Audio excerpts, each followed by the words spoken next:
Today on BCIT magazine, Tibetans protest before the G20. The Vancouver Police Department announces riot charges. And a student filmmaker drops by.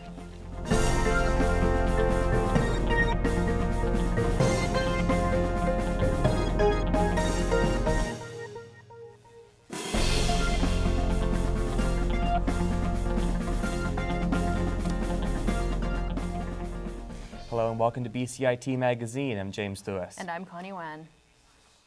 G20 leaders will meet in France this week, but on the eve of the summit, protesters have gathered in different cities, including Vancouver. Their demand? Put Tibet on the agenda. Megan Turcado reports. Protesters met at the Vancouver Central Library to decry what they see as a regime of repression and cultural assimilation by the Chinese government. The global protests come after a string of self-immolations by Tibetan monks. According to the organization Free Tibet, Lobsang Khalsang was one of two young monks who lit themselves on fire in September. Khalsang's 21-year-old brother died earlier in the year in a similar protest. This monk, known as Narko, died in August after setting himself alight in Sichuan province. There's been a lot of unfortunate self-immolations of a lot of Tibetan monks, and it just goes to show how brutal and how oppressed the Tibetan people are inside Tibet under the Chinese government. A central criticism was that Tibetans are not able to learn their own language. They have to treat the Tibetans equally and should not be treated as second-class citizens. Protesters disagree with the Chinese government's argument that Tibet is more developed under Chinese rule.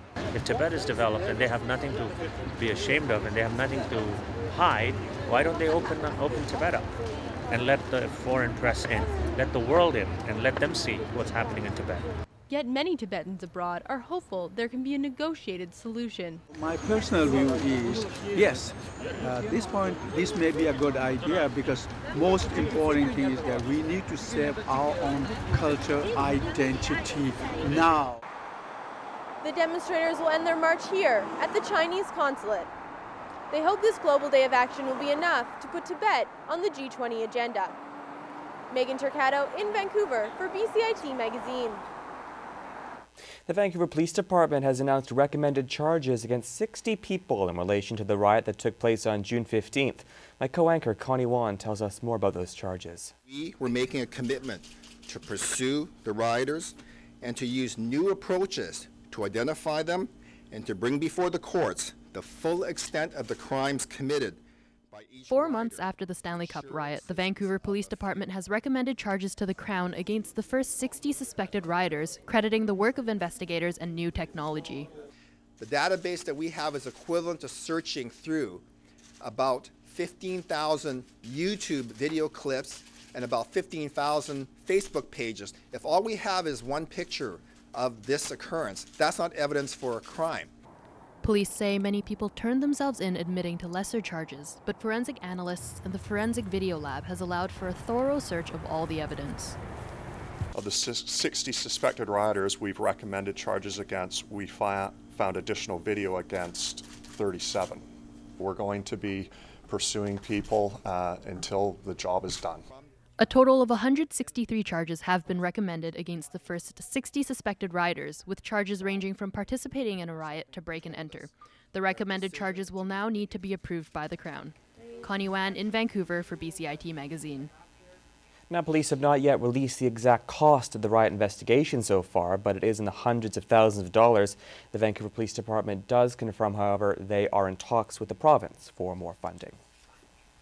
Vancouver City Council discussed the Occupy Vancouver protest on Tuesday. The protest has been a hot topic in the upcoming Vancouver civic election. Reporter Megan Turcado has been following the story all week. Megan, what can you tell us? Thanks, Connie. MPA candidate Susan Anton has been pressuring Gregor Robertson on this issue almost since the protest began. On Tuesday, the council heard from staff who recommended that there were no logical or legal reasons to ask the protesters to leave.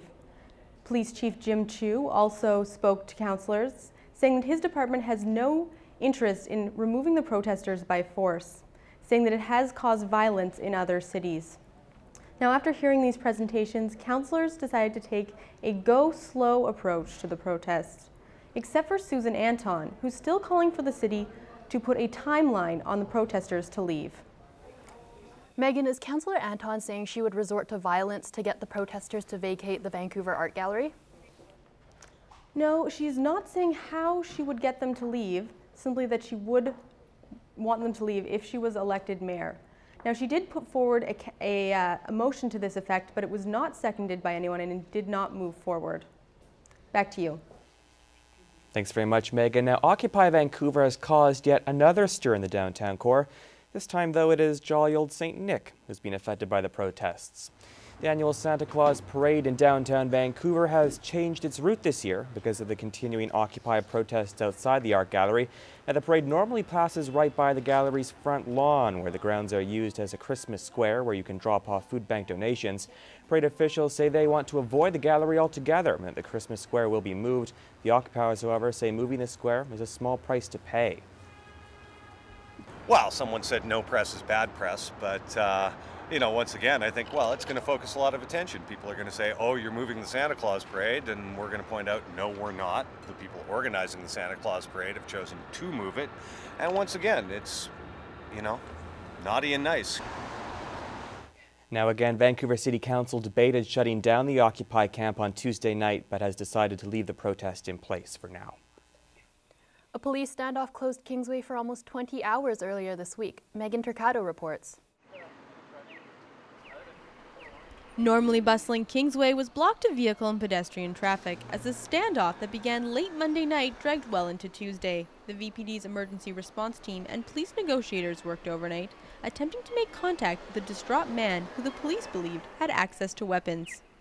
Residents in neighboring suites were evacuated, but others, whose buildings were behind police tape, found out by word of mouth. My aunt called me at like 7 in the morning, woke me up and told me. I had no idea what was going on. I was kind of scared. I thought that it was my apartment building. For residents, inconvenience was a common theme. Traffic, like I guess traffic's not coming through buses, right? So there's a lot of everybody. Some people might be upset. I got here and I had to go in the bank and I couldn't get in. I need to put my money in for the rent. Can't. The police are not releasing any new information. But as you can see, nearly 12 hours after this standoff began, the streets still remained cordoned off. Megan Turcato in Vancouver for BCIT Magazine. The standoff continued into the evening before ending peacefully. The man came out of his suite and surrendered to police just before 7 o'clock on Tuesday night. Coming up next on BCIT Magazine, Vision Vancouver promises to crack down on homelessness. Biking becomes a campaign issue. And activists want shark fin soup banned in Vancouver.